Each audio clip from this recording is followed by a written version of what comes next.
Հայաստանում ապրող 18,000 մարդ պաշտոնական տվյալներով ի վիճակի չէ կյանքի համար անհրաժեշտ սնունդ ձեռք բերել։ Վիճակագրական կոմիտեի այս ամիս հրապարակված զեկույցը փաստում է 2024-ին ծայրահեղ աղքատ է եղել բնակչության 0,6%-ը, այսինքն հազարավոր քաղաքացիներ ամսական 29,000 դրամից էլ պակաս են ծախսել։ Նվազագույն աշխատավարձը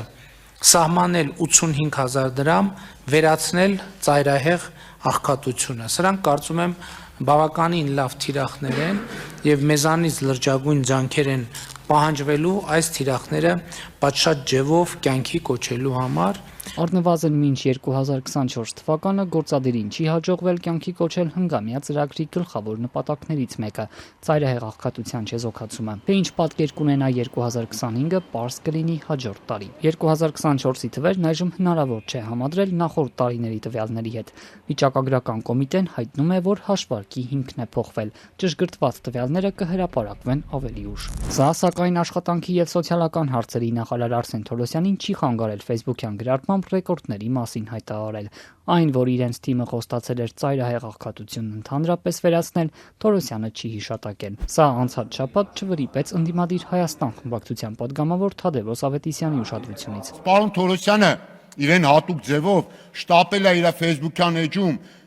մեծ տառերով արդեն գրել է, որ 2%-ային կետով նվազել է։ Պարոն Թորոսյան, կարող է 2 չի 6 է։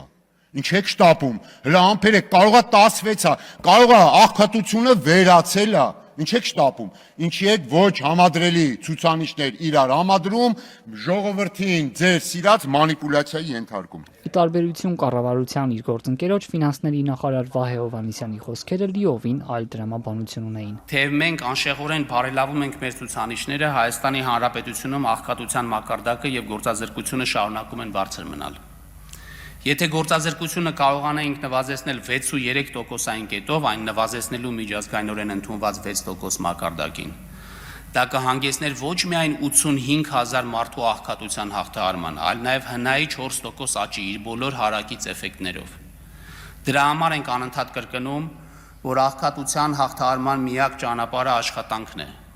որի իրականացման համար ներդրում ենք բոլոր ջանքերը։ Վարչապետ Փաշինյանն ավելի վաղ էր աղքատության խնդրի չլուծման իր պատճառը ներկայացրել ու դարձյալ նախկիններին մեղադրել։ Դա նրա պատճառով է, որ դուք ավերել եք դպրոցները, այսինքն ոչ թե ավերել եք, այլ ավերակ են եղել դպրոցները ձեր ժամանակ։ Դա նրանից է, որ ձեր ժամանակ բարձրագույն կրթական համակարգը ըստ էության համակարգի որակը գահավիժել է։ Կառավարության հնգամյա ծրագրում խոսք կա նաև աղքատության ընդհանուր մակարդակը կրկնակի նվազեցնելու մասին։ 2021-ին աղքատության մակարդակը պաշտոնապես 26,5% էր։ 2024-ն անփոփոխ օրերս հրապարակված զեկույցում այն 21,7% է կազմել, այսինքն գործադիրը դեռ շատ հեռու է սահմանված թիրախից։ Շուրջ 700,000 մարդ շարունակում է աղքատության մեջ ապրել։ Նրանք 2024-ի տվյալներով ի վիճակի չեն եղել ամսական գոնե 53,000 դրամ ծախսել։